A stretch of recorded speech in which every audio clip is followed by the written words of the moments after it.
Please note that this video is fake. I never understood why men's sexual needs differ so much from women's sexual needs. All this talk about Mars and Venus. I also never understood why only men are capable of thinking rationally. Last week I went to bed with my wife.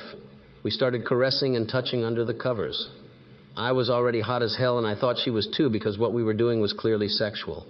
But right at that moment she said to me, "Listen, I don't feel like making love right now. I just want you to hold me, okay?" I was shocked and asked, "What?" And what do you think her response was?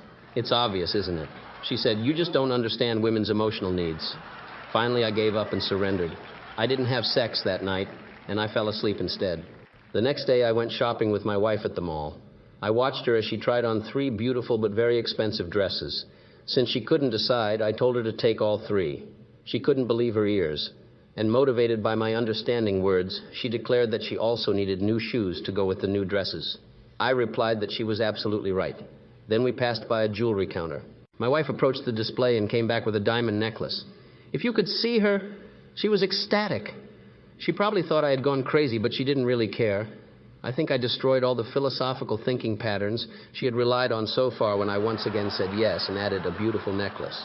Now she was practically sexually aroused. People. Her face expressed so many emotions, you would have to see it. At that moment, with her most beautiful smile, she said, "Come on, let's go to the checkout counter." It was hard for me not to burst out laughing when I replied, "No, darling, I don't feel like buying all this right now." Her face turned pale as a wall, even more so when I added, "I just feel like you taking me in your arms."